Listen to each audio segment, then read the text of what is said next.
Hi, it's Suzanne here from the Project Manager Clinic, and I hope you're having a fabulous project day today. I just today wanted to talk to you a little bit about what I think constitutes a great project manager as opposed to one that's maybe a little bit more average. So for me, it's about understanding your project management toolset. So it's not just enough to do your certifications and to say that you've got this or you've got that, or you've checked all your tools and you know what they are. For me, what sets apart a brilliant project manager from an average project manager is the ability to apply your technique when you're managing your project. So that really is understanding what tool you need to use, when you need to use it, and also what a technique actually means to you and how to best use your technique. So I think this is really one of the most vital skills that you can have as a project manager. And for me, I think that project managers really get the most out of their project if they understand when and how to apply their project toolset. And by project toolset, I'm talking about things like benefits management, issues management, risk management, schedules, status reporting, all of those sorts of things. But I'm also talking a little bit more deeply about communicating with your clients, with your stakeholders. Now, if you listen to some of our webinars on the Project Manager Clinic, you'll see that we are talking always about applying those techniques.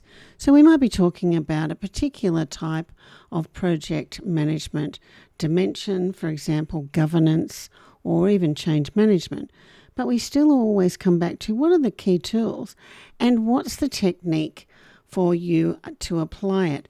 And so the webinars on the Project Manager Clinic demonstrate the application of those tools in different areas and different examples. So that's one way that you can learn about technique, looking at project management a little bit more holistically, understanding where it fits in the business spectrum, where your project sits, but also understanding what your technique is. So what works for you, not what works for somebody else necessarily, but what works for you. Now, this really does mean that you still have to have a very good handle on your tools, your project management practice, your project management framework, your project management methodology.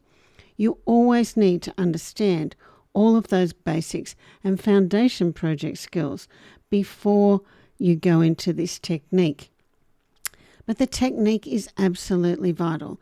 We've all seen people who have been speaking and they're like dynamos. They're charismatic, they're convincing, they're trustworthy. They're probably telling you the same things that you've been told before, but they're telling you in a way that means something to you. So their technique actually transcends just the tool set. So for some people, their technique may be that they're really good in group settings. They're fantastic at the talk. They're very gregarious.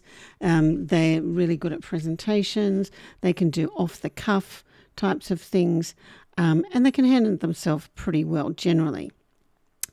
There may be another sort of person who is really good at interpersonal skills, another project manager who is really good at building those relationships over time. They really interact well with their stakeholder base.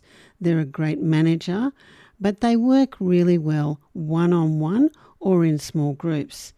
Now, just an example of how you can take the simplest of project management tools and turn it into something really powerful. So the example I'm going to give you is issues management. And very often now people will do issues management in a system. So that might be Confluence, Jira, Monday. It might be the organisation's portfolio management tool. It may be the old-fashioned issues management register. Whichever it is, it doesn't really matter.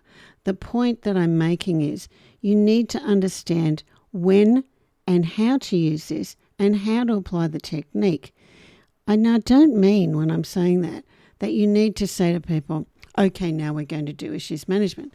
I'm not actually saying that, because as a project manager, you should have done that anyway. What I'm saying is learn how to apply your technique to listen, to communicate better, to understand.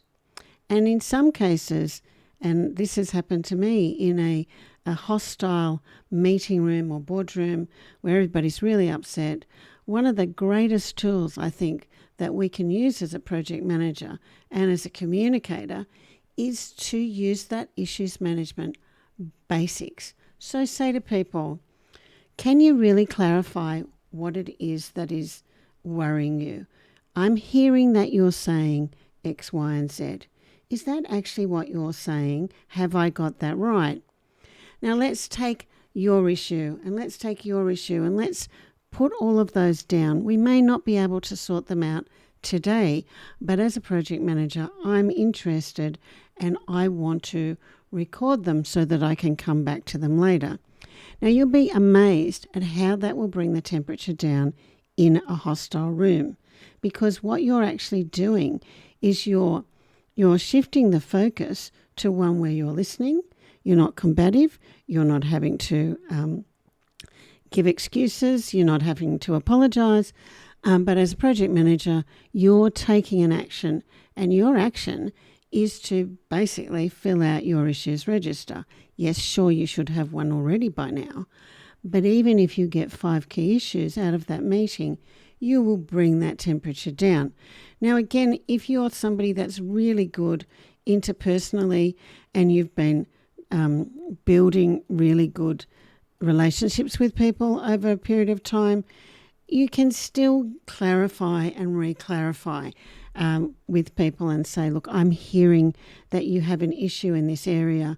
I just want to clarify this deliverable with you and see if it still makes sense, or if we have an issue. And as a project manager, you will know if you have an issue, what you need to do about it. But issues management, so easy, such a fundamental project management tool set. If you go to the YouTube channel now and check out some of those webinars, particularly the Ask a Mentor sessions, there are lots of them where we are talking particularly about issues management, just throughout the general conversation. So make your project management skill set a little bit broader. I'm challenging you to expand those skills a little bit more, to really get to know your tool set and really think about what is your technique, what works best for you. Are you an introvert, an extrovert? Are you a gregarious person? Are you a great speaker? Are you a great presenter? Are you very good on the interpersonal, or are you a great team builder? Whichever those items might be, work out how you can best apply your technique by using those tools. As I said, super powerful. Just something as simple as issues management. Subscribe to the channel. Check us out. We've got plenty of these great handy tips for you in terms of how to apply your project technique. Now, just in terms of project management and issues management, you never just let that lie. Of course, you go back and you check. And this, I think, is one of the powerful things that makes a brilliant project manager as opposed to an average project manager.